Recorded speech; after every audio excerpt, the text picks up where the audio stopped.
Alright, movie की शुरुआत में हमें एक शहर दिखाया जाता है जो अब रेगिस्तान में बदल चुका है, क्योंकि आज से 10 साल पहले धरती पर बहुत बड़ी सोलर फ्लेयर आई थी जिसने ओजोन लेयर को पूरी तरह से खत्म कर दिया था। उसी के कारण धरती बंजर हो गई और अब सब पेड़ पौधे और वृक्ष खत्म हो गए। इसी वजह से इंसानों की एक बहुत बड़ी आबादी मारी गई। अब कुछ ही इंसान धरती पर बचे हुए हैं जो किसी भी तरह अपने आप को जिंदा रखना चाहते हैं। धरती पर अधिकतर हिस्से ऐसे हैं जहां अब इंसान नहीं रह सकता, यानी धरती अब इंसानों के रहने के लायक नहीं है। धरती पर हमेशा रेतीले तूफान आते रहते हैं और ऐसे तूफान में हमें एक आदमी को दिखाया जाता है जिसका नाम फिंच है। उसने एक सूट पहना होता है जो सूरज से निकलने वाली अल्ट्रा वायलेट रेज से उसे बचाने के लिए होता है, क्योंकि धरती पर हर जगह यूवी रेज फैल चुकी हैं जो इंसानों के लिए बहुत बड़ा खतरा है। इससे सूरज की रोशनी के सीधा संपर्क में आने से चमड़ी जलने लगती है। इसीलिए फिंच ये सूट पहनकर खाना ढूंढने निकला है। वो एक जगह जाता है जहां उसे डॉग का खाना मिलता है, फिर वो उस जगह वापस आ जाता है जहां वो रह रहा होता है। दरअसल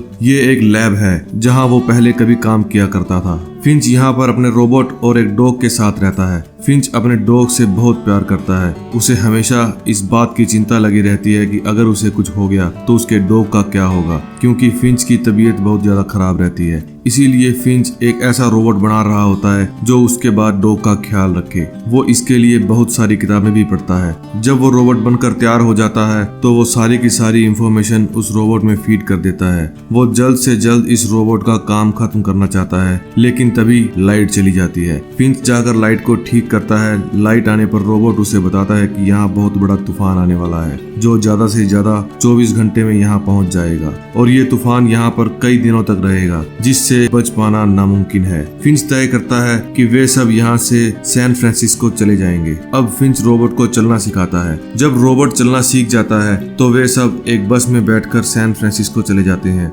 फिंच ने ये बस खुद तैयार की होती है। फिंच की ये बस यूवी रेज से पूरी तरह प्रोटेक्टेड होती है। जब वे आगे जा रहे होते हैं तो रास्ते में एक शहर पड़ता है। तब फिंच अपना सूट पहनकर अपने रोबोट के साथ बस से बाहर खाना ढूंढने के लिए निकलता है। फिंच एक थिएटर में जाता है। वहाँ उसे कुछ पॉपकॉर्न्स मिलते हैं। वहाँ से बाहर आकर वे पॉपकॉर्न को एक प्लेट के ऊपर रखते हैं। फिर वो पॉपकॉर्न अगले ही पल उछलना शुरू कर देते हैं। इससे हमें ये समझ आता है कि बाहर का टेम्परेचर बहुत ही ज्यादा है। इतनी गर्मी में किसी भी जीव का रहना नामुमकिन है। फिर फिंच देखता है कि तूफान लगातार उनकी तरफ बढ़ रहा है। इसीलिए वे लोग बिना समय गवाए वहाँ से निकल जाते हैं। जब वे रास्ते में होते हैं तो फिंच को समझ आ जाता है कि वे इस तूफान से बच नहीं सकते। इसलिए वे अपनी बस को रोककर चारों तरफ कीलें ठोककर उनसे बस को अच्छे से बांध देते हैं ताकि बस तूफान के साथ उड़ न जाए। तूफान अब इन तक पहुंच ही जाता है और बस हवा में उड़नी शुरू हो जाती है, लेकिन कुछ समय में तूफान वहां से गुजर जाता है। दरअसल ये वो तूफान नहीं होता जिसके डर से वे अपनी लैब से भागे थे। तूफान के जाने के बाद फिंच गाड़ी से बाहर सब कुछ चेक करने के लिए निकलता है तो वो देखता है कि बस का एक टायर फट चुका है। उसके पास जैक नहीं होता, इसलिए फिंच उदास हो जाता है क्योंकि बिना जैक टायर बदलना नामुमकिन है। वो ये बात रोबोट को बताता है। ये बात सुनकर रोबोट अपने हाथों से गाड़ी को उठा लेता है। ये देखकर फिंच जल्दी से जल्दी गाड़ी का टायर बदल देता है। फिंच को अपने रोबोट का काम बहुत अच्छा लगता है, इसलिए वो अपने रोबोट का नाम जेफ रख देता है। रात को फिंच गाड़ी में सो जाता है। जब वो सुबह उठता है तो देखता है कि उसका डॉग जोर जोर से भौंक रहा होता है। जब फिंच अंदर देखता है तो रोबोट डॉग के सामने बैठा होता है। रोबोट फिंच को बताता है कि मैं तुम्हारे डॉग की भाषा को सीख रहा हूँ। इसकी भाषा से मुझे पता चलता है कि ये मुझे पसंद नहीं करता।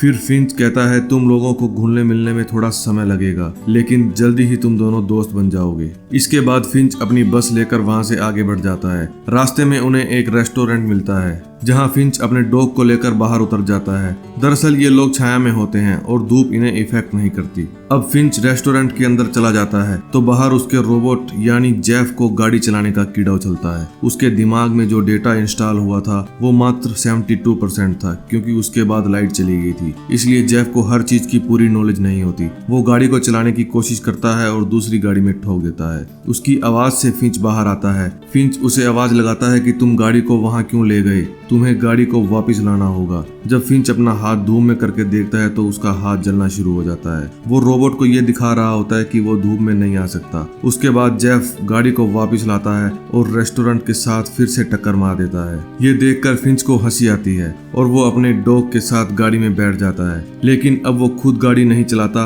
बल्कि रोबोट से चलवाता है। वो गाड़ी को एकदम सही से चला रहा होता है। ये देख फिंच को अच्छा लगता है। पूरा दिन सफर करने के बाद वे रात को एक जगह रुकते हैं। वे सब गाड़ी से बाहर आते हैं जहां आसमां बहुत ही खूबसूरत होता है। जेफ फिंच से पूछता है, हम रात को सफर क्यों नहीं करते? फिर फिंच बताता है कि अब इस दुनिया में कुछ ही लोग बचे हैं जो रात को एक दूसरे को खाने के लिए लूटते हैं, लेकिन दिन में धूप की वजह से कोई किसी को नहीं लूट सकता, क्योंकि इंसान धूप में घर से नहीं निकल सकते, इसलिए हम दिन में सफर करते हैं। फिर फिंच गाड़ी में सोने के लिए चला जाता है। जब वो उठता है तो उसकी तबीयत बहुत ज्यादा खराब होती है। फिर जेफ पूछता है कि मैं आपकी मदद कैसे कर सकता हूँ। फिंच बताता है, तुम मेरी मदद नहीं कर सकते, मुझे डॉक्टर की जरूरत है। लेकिन जेफ की मेमोरी में बहुत सी चीजें ऐसी होती है जो मेडिकल से जुड़ी होती है। उसी इन्फो की वजह से वो फिंच का ट्रीटमेंट करता है और फिंच को अच्छा लगता है। उसके बाद जेफ गाड़ी चला के वहाँ से आगे निकल पड़ता है और कुछ घंटों का सफर तय करने के बाद वो एक मॉल के बाहर पहुँचता है। वो देखता है फिंच पीछे सो रहा है, इसलिए वो फिंच के छोटे रोबोट को लेकर बाहर निकलता है। अब जेफ और फिंच का छोटा रोबोट खाना ढूंढने के लिए मॉल के अंदर जाते हैं। तभी फिंच की आंख खुल जाती है और जब वो देखता है कि उसके रोबोट वहाँ नहीं है तो उसे टेंशन हो जाती है। वो अपना सूट पहनकर उन्हें ढूंढने के लिए निकलता है। फिंच के छोटे रोबोट को नीचे खाना दिखता है। जैसे ही वो खाना उठाने जाता है तो वहाँ गिरकर बुरी तरह बिखर जाता है। उसकी आवाज सुनकर फिंच अपने रोबोट की तरफ भागता है। उसे टूटा हुआ देखकर उसे बहुत दुख होता है और वो उसे हमेशा के लिए ऑफ कर देता है। उसके बाद वो जेफ को जाकर कहता है कि हम ऐसे ही कहीं पर भी नहीं रुक सकते, हमें जल्दी से यहाँ से निकलना होगा, हमें यहाँ इंसानों से खतरा है। फिर वे अपनी गाड़ी लेकर वहाँ से निकल जाते हैं। उसके बाद हमें रात का सीन दिखाया जाता है। एक गाड़ी उनकी बस का पीछा कर रही होती है। ये बात फिंच को पता चल जाती है, इसलिए वो जेफ को गाड़ी तेज चलाने के लिए कहता है। जेफ गाड़ी को बहुत स्पीड से चलाता है, लेकिन अब भी वो गाड़ी उनकी गाड़ी का पीछा कर रही होती है। तभी उनके सामने फ्लाईओवर आता है।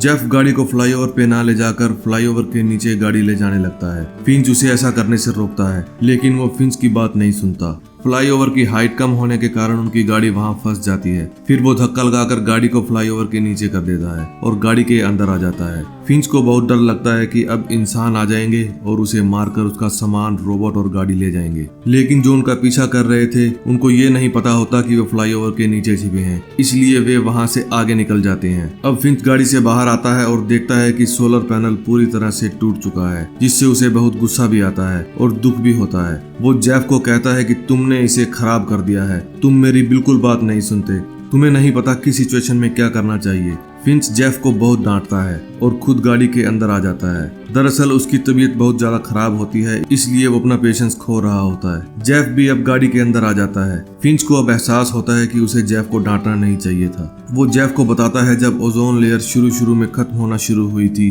तब सबको यही लगता था कि ये सब जल्द ही ठीक हो जाएगा, इसीलिए इंसानों ने अपने आप को घर के अंदर कैद कर लिया। लेकिन कुछ इंसान ऐसे भी थे जिन्हें पता था कि ये सब इतनी जल्दी खत्म नहीं होने वाला, इसलिए वो सब अपने सर्वाइवल के लिए सामान इकट्ठा कर रहे थे। उन लोगों में से मैं भी एक था। एक दिन जब मैं एक मॉल में गया तब वहाँ मुझे एक बच्ची दिखी जो अपने साथ जरूरी सामान इकट्ठा कर रही थी। उसके साथ उसकी मोम भी थी। उसकी मोम ने उसे एक गन दी और कहा कि कोई भी तुम्हारे पास आए तो उसे शूट कर देना। हालांकि मैं उनकी मदद करना चाहता था, लेकिन गन की वजह से मैं उनके सामने नहीं गया। कुछ ही देर बाद वहाँ दूसरे लोग आ गए। उन्होंने उस बच्ची को और उसकी मोम को मार दिया। उन लोगों के जाने के बाद जब मैं वहाँ बच्ची के पास गया तो देखा कि उसका बैग हिल रहा है। मैंने चेक किया तो उसके अंदर से एक डॉग निकला जो आज भी मेरे पास है। हालांकि मैं उस बच्ची और उसकी मोम को तो नहीं बचा पाया, लेकिन मैं अब इस डॉग को बचाना चाहता हूँ, इसलिए मैंने तुम्हें बनाया था। फिर वो रात वहीं गुजारते हैं। नेक्स्ट मॉर्निंग फिंच सो रहा होता है और जेफ गाड़ी को लेकर सैन फ्रांसिस्को की तरफ निकल पड़ता है।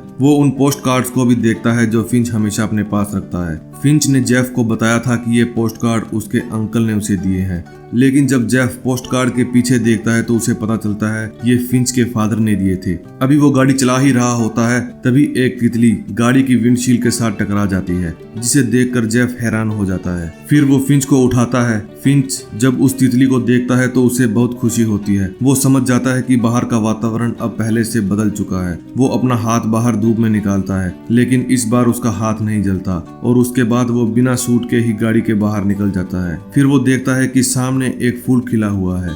ओजोन लेयर जो खत्म हो चुकी थी, अब प्रकृति ने उसे दोबारा बना लिया होता है। अब टेम्परेचर कंट्रोल में है, कोई भी बाहर धूप में आ जा सकता है। तभी एक और तितली उसके हाथ पर आकर बैठ जाती है। उससे फिंच को बहुत खुशी होती है। अब वो समझ जाता है कि धरती अब दोबारा से रहने लायक हो गई है। इसके बाद वो फिर से अपनी गाड़ी में बैठकर फ्रांसिस्को की तरफ निकल पड़ते हैं। नेक्स्ट डे हमें दिखाया जाता है कि फिंच एक खास सूट पहनता है। वो धरती के दोबारा से पहले जैसे होने पे जश्न मनाना चाहता है। फिर फिंच और जेफ एक दूसरे के पास बैठ जाते हैं। फिर जेफ कहता है, आपने मुझसे झूठ कहा था कि ये पोस्ट कार्ड आपके अंकल ने आपको दिया था, जबकि इसके पीछे आपके पिता का नाम लिखा हुआ है। फिंच बताता है कि ये कार्ड मेरे पिता ने ही मुझे दिया था। मेरे पैदा होने के बाद मेरे पिता मुझे छोड़कर चले गए थे। उसके बाद मैं उनसे कभी नहीं मिला, लेकिन एक बार उन्होंने मुझे मिलने के लिए बुलाया था। तब मैंने ये सूट बनवाया था जिसे मैंने आज पहना हुआ है, लेकिन मैं उनसे कभी भी नहीं मिल पाया। मुझे ये सूट पहनने का कभी मौका ही नहीं मिला, लेकिन आज मैं खुश हूँ, इसलिए मैंने ये सूट पहना है। जेफ कहता है, आपके पास तो और भी बहुत सारे पोस्ट कार्ड हैं।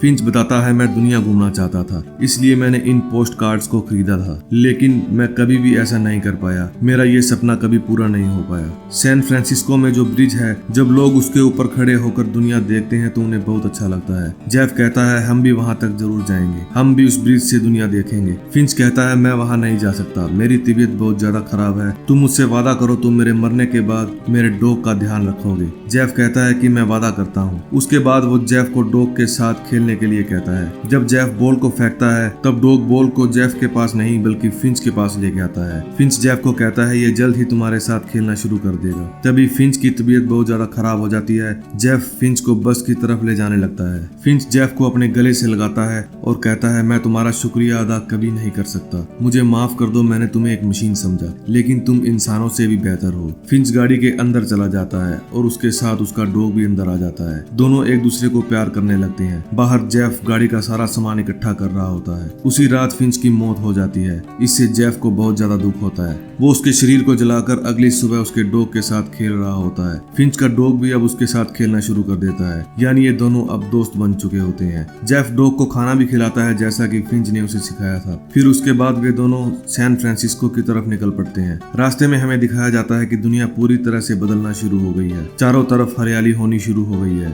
धरती पर जीवन अब दोबारा लौट आया है। वे दोनों अब सैन फ्रांसिस्को के गोल्डन ब्रिज पर पहुंच जाते हैं। जेफ भी वहां जाकर दूर दूर तक देखता है। उसे अच्छा लगने लगता है। जेफ वहां एक नोट को देखता है जो एक जेनिफर नाम की लड़की ने लिखा होता है। उसने लिखा होता है, हम ठीक हैं, अगर कोई इस नोट को देखे तो हम तक जरूर आए। उसने अपना पता भी वहीं लिखा होता है। जेफ तय करता है कि वो उससे मिलने जरूर जाएगा और उसकी मदद करेगा। फिर वो फिंच के पोस्ट कार्ड पर अपनी फिंच और डॉग की फोटो बनाकर वहां लगा देता है। फिर वो अपने डॉग के साथ वहां निकल पड़ता है जहां वो लड़की रहती है, ताकि ये उस लड़की की मदद कर सके। इसी के साथ ये फिल्म यहाँ खत्म हो जाती है। अगर ये फिल्म आपको अच्छी लगे तो वीडियो को लाइक जरूर करें, अपने दोस्तों के साथ शेयर करें और हमारे चैनल को सब्सक्राइब करें। आपका बहुत बहुत धन्यवाद।